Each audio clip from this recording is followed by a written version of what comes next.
Hey, yeah, more and more I see houses in my neighborhood getting solar panels installed on their roofs. And I always look up and I think to myself, are those really worth it? Now that the government is offering an even higher tax credit on them, I want to know, and you want to know, what are the real benefits to go solar? We're about to find out how much money you can save on your electric bill. And it turns out there is a way to make money on it, too.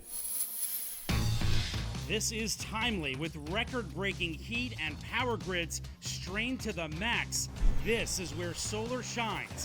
It helps the environment, easing strain on the grid. But you also want to know how it affects you financially. We're crunching the numbers.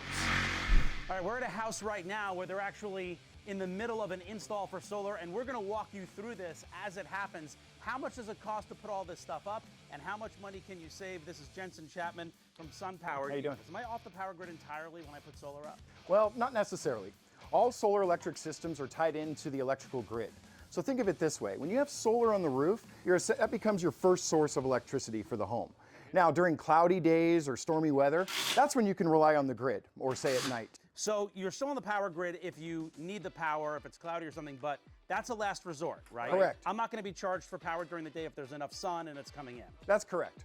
All right, let's get down to the cost. The average size home is about 2,300 square feet, and the cost of getting solar panels installed can average about $20,000.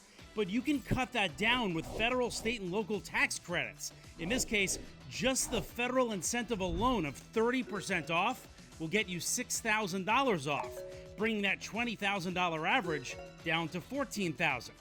Can you, with the installation costs, is there like a payment plan, or do you have to pay that all up front? Absolutely. For zero down, again, you can finance the cost of your system, and that monthly payment is going to compete with your electric bill. Sometimes a little more, sometimes the same, and sometimes a little less. So you don't have to pay out 20 grand off the top to install the panels. Correct. So how much can you save on your monthly electric bill? You start saving from day one. Solar can cut your monthly energy bill by, get this, up to 50% off. But wait until you hear this next part. We talked about the cloudy days or nighttime when you're not getting enough, but there are also times when you have too much.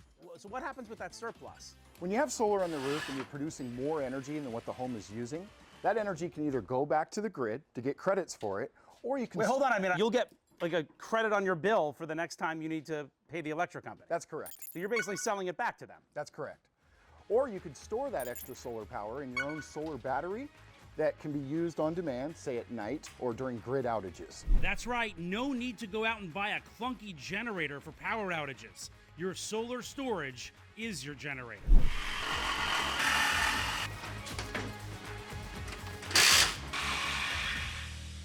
Here's the big thing. The cost and how useful it is varies from house to house. Google has a website called Project Sunroof. You just type in your address. It uses Google Earth imagery to analyze your own roof and local weather patterns.